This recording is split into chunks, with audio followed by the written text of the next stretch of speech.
حضرت امام علی نقی علیہ السلام کے دور امامت میں یکے بعد دیگرے 6 بادشاہ آئے اور واصل جہنم ہوئے۔ ان میں آخری موتز تھا۔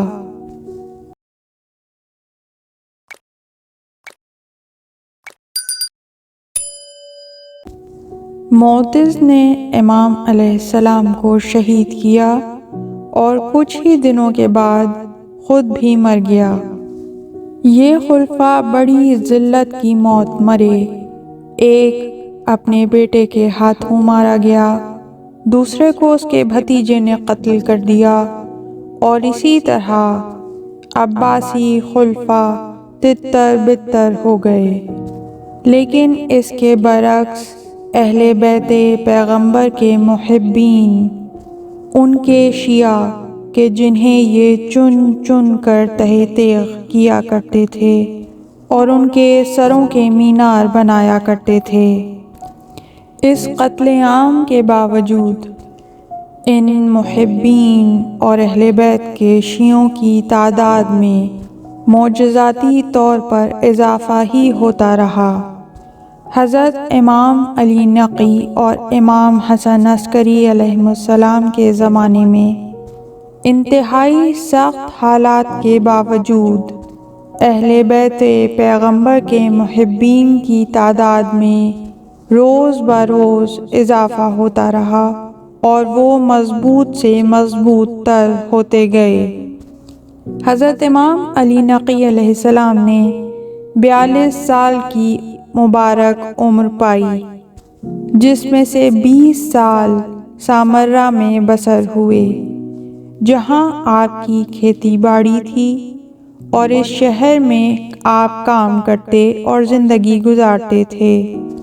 سامرہ دراصل ایک فوجی چھاؤنی کی مانند تھا، جس کی تعمیر معتصم نے کروائی تھی تاکہ ترکستان، سمرقند اور منگولیا نیز مشرقی ایشیا سے اپنے لائے جانے والے قریبی ترک غلاموں کو اس میں رکھا جا سکے۔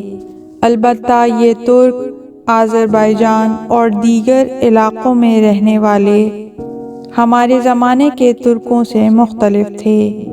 یہ لوگ چونکہ نو مسلم تھے، اس لیے ائمہ علیہم السلام اور مومنین کو نہیں پہچانتے تھے، بلکہ اسلام کو بھی بخوبی نہیں سمجھتے تھے۔ یہی وجہ تھی کہ وہ لوگوں کے لیے پریشانیاں کھڑی کرتے تھے اور عربوں یعنی بغداد کے لوگوں سے ان کے بہت اختلافات ہو گئے تھے۔ اسی سامرہ شہر میں حضرت امام علی نقی علیہ السلام کے زمانے میں اچھی خاصی تعداد میں شیعہ علماء جمع ہو گئے، اور امام علیہ السلام نے ان کے ذریعے امامت کا پیغام پورے عالم اسلام میں خطوط وغیرہ کی شکل میں پہنچانے میں کامیابی حاصل کی۔ قم، خراسان، رے، مدینہ، یمن اور دیگر دور دراز کے علاقوں اور پوری دنیا میں انہی افراد نے شیعہ مکتب فکر کو پھیلایا، اور اس مکتب پر ایمان رکھنے والوں کی تعداد میں روز بروز اضافہ ہوا۔ حضرت امام علی نقی علیہ السلام نے یہ تمام کام ان 6 خلفاء کی خون ٹپکاتی شمشیروں کے سائے تلے اور ان کی مرضی کے برعکس انجام دیے۔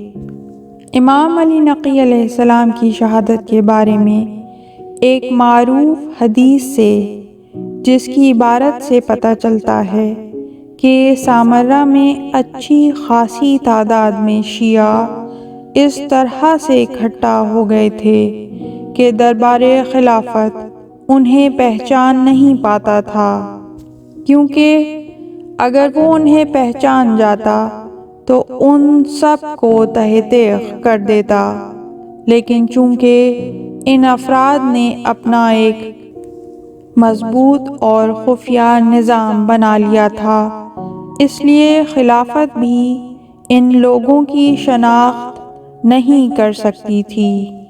ان عظیم شخصیات یعنی ائمہ علیہم السلام کی ایک دن کی سعی و کوشش برسوں کا اثر رکھتی تھی۔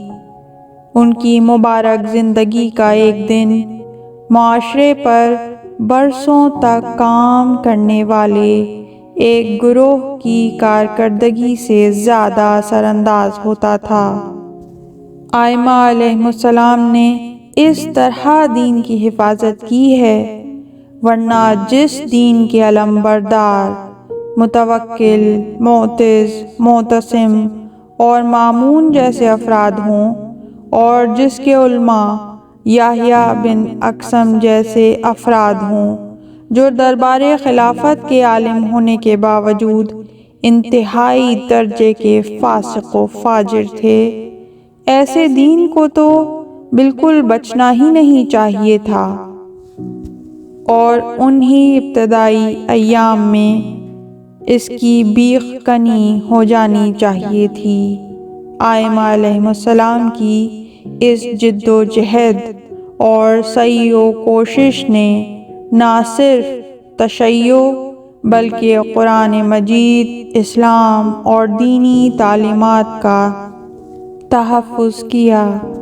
یہ ہے پروردگار عالم کے خالص مخلص بندوں، اولیاء خدا ائمہ علیہم السلام کی خصوصیت۔